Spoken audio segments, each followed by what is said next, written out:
I think many of you will agree with me when I say that one-pot meals are the best. There is usually very little to clean, and most of the times the prep is also quite simple, or maybe there is a little bit more chopping, but then usually you just throw everything into the pot and cook it, and that's it. So today I am focusing on 3 one-pot meals that I like to do pretty often, especially this time of the year, in the fall, in the winter. They just tend to be pretty, I think, comforting foods to eat at this season. So this first one is definitely, I think, falls into the definition of a one-pot meal, although I'm putting it into a baking dish because it's going into the oven. But what I'm doing is preparing some chicken thighs, then I'm adding some potatoes.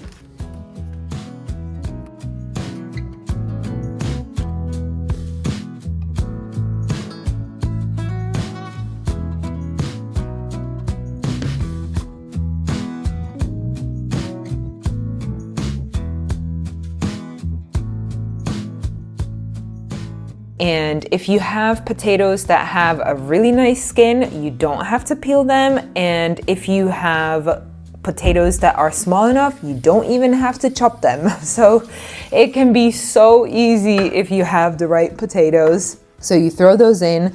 You do chop up some bacon because bacon just makes everything better, right?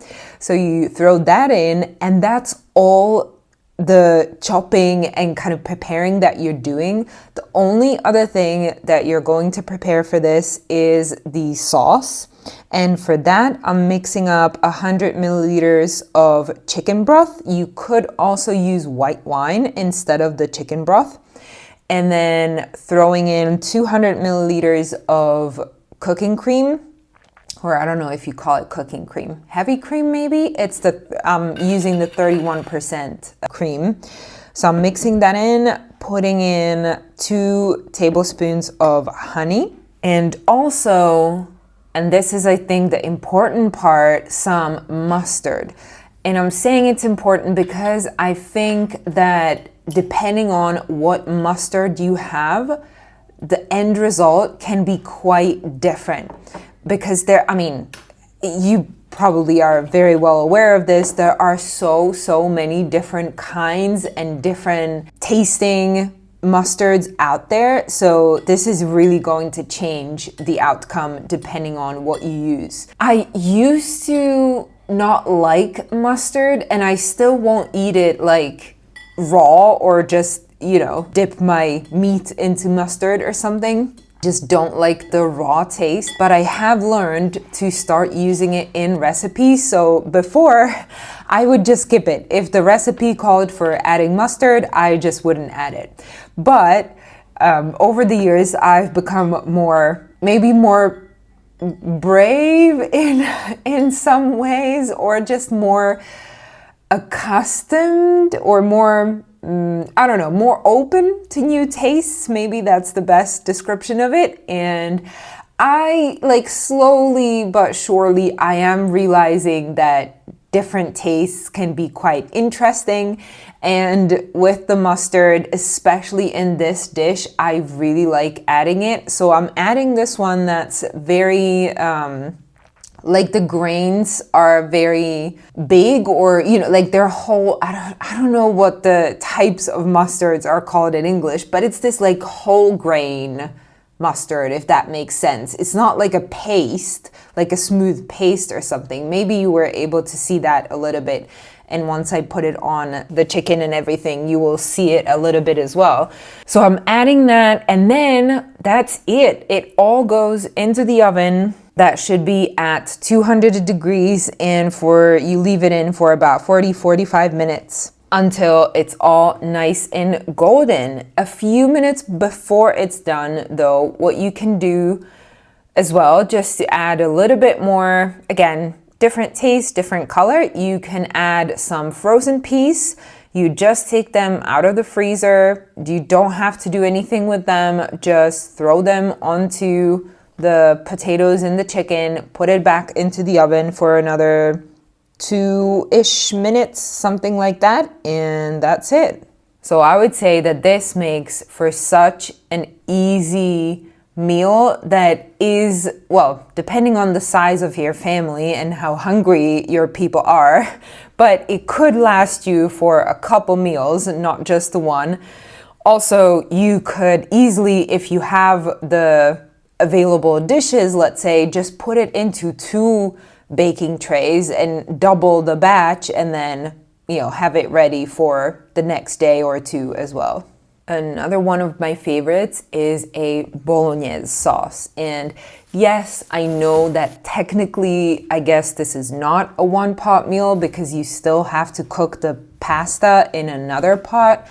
But for me, this is so much worth the 1 extra pot because I can make so much of it. Like just this 1 batch that I make can feed us for at least, I want to say 5 to 6 meals. Of course, we don't do 5 days, 5 evenings, the same thing. I usually put quite a bit of it into the freezer, and it also just freezes and unfreezes so well. Like you can, I think, barely taste the fact that it's been frozen, that it's not fresh. So this for me is really like an all-time favorite that I make all the time. So what I always start with is chopping up quite a few things. I'm doing some onion and bacon. Once again, that just needs to be in everything. So I'm starting with that, but I'm also adding some vegetables. So you might be more familiar maybe with a version that doesn't really have any vegetables, but I really like adding those. So I'm doing carrots and celery. And then obviously later there is going to be tomato sauce added as well. That's another thing why I really like this dish, that you're hiding essentially all of these vegetables in there. And I guess depending on how picky your eaters are, you can just chop up the vegetables to really small pieces and then they can just barely notice them in there. And I like to chop all of this up first before I start putting anything into the pan, just so that I have it all ready before it starts going, because then the onion and the bacon, they only take a few minutes to get brown, and then you're adding the vegetables and garlic as well. I think I forgot to mention that. So you're adding this relatively fast after you do the first thing. So I just don't want to have any gaps in there or anything that I don't have ready and then it has to wait. And it's just, I prefer to chop it up first. So once all of that is browned a little bit and the garlic, the onion, the bacon, everything is nice and fragrant, you're adding the meat into it. And here I'm doing, I believe it was about 800 grams of the meat, if I'm not mistaken. So quite a bit of it. And you saw how many carrots and celery and whatever I was doing. So again, it really can hold quite a big batch in just this 1 pot. So I'm browning all of the meat, making sure it's nice and split up.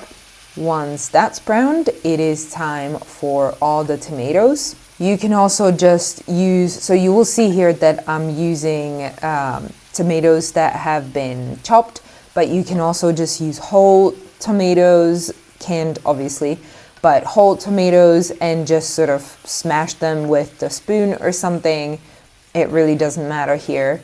And after the tomatoes goes in this mixture that may not look too appealing, but that's essentially some red wine and some chicken broth. Since the meat that we're using here is beef, or at least that I was using was beef, let's say it would be more appropriate to have beef broth added into it so that it's the same kind of meat as a base, but I rarely have beef broth, so what I always have is chicken broth, so I'm adding that into it. And then some of the more typical Italian seasoning, definitely oregano needs to go in, and I believe I did thyme and rosemary as well. A little bit more salt, and you can cover everything up and let it simmer for about an hour. I'm serving it with some spaghetti and Parmesan cheese, and I think you can kind of see once I'm done putting the Bolognese sauce on the spaghetti that it almost looks like I didn't even take any from the pot. It really always feels like this just bottomless pot of Bolognese sauce, and I just love it. And by the way, if you have any great one-pot meal recipes, I would love to hear about them in the comments below. The last one-pot meal I'm sharing with you is essentially a soup, but it does have chicken meat in it, so it is pretty filling. And same like the Bolognese sauce, it feels very bottomless as well. It's just a lot of soup in one pot. So again, great for bigger families or for storing in the freezer for later. And same like the Bolognese sauce, I'm starting with a lot of vegetables. Well, I don't know if a lot, but quite a few vegetables. And of course, onion and bacon. I can never miss that in one of these recipes. So chopping that up, I'm doing carrots again.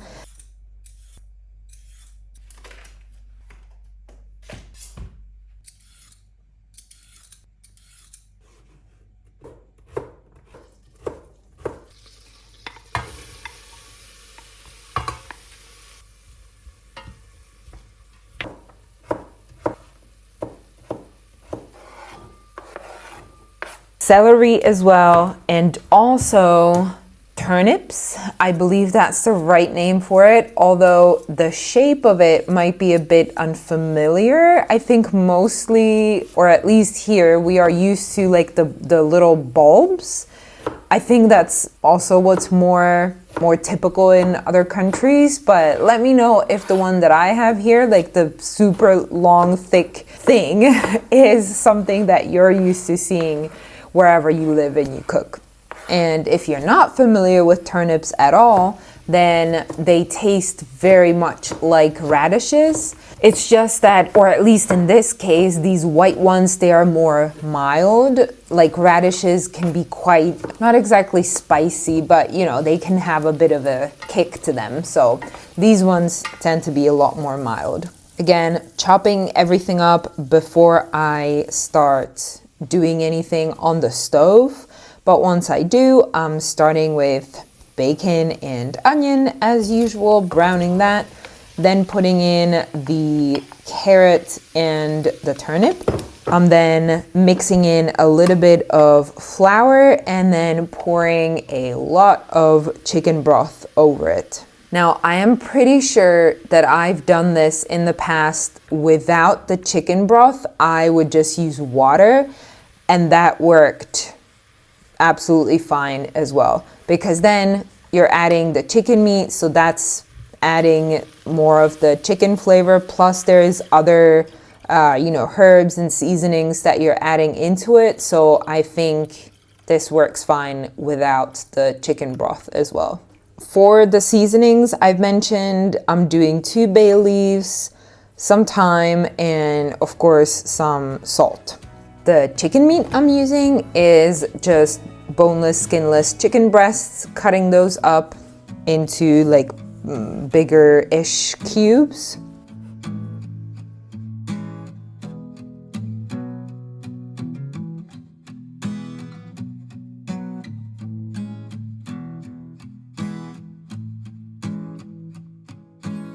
And then once the vegetables or the soup has been cooking for about 10 minutes, that's when I also add the chicken and the celery. And also here I've added a little bit of that mustard because the recipe called for it, but unlike the very first meal I was sharing with you, I think it just doesn't work here, or at least not the type of mustard that I'm using.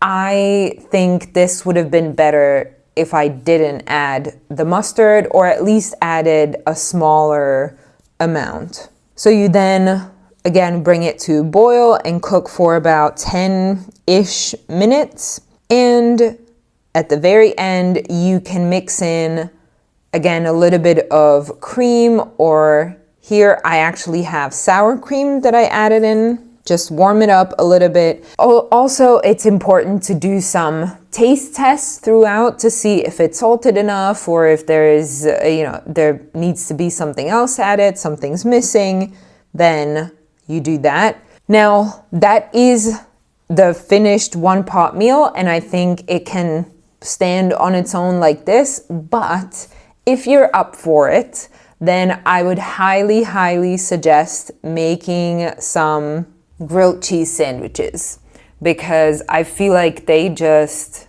complete this meal and they are just so good to go with this. Plus they make it a little bit more filling than if it was on its own. So I'm just using some of my sourdough bread and some cheddar cheese and lots of butter, of course.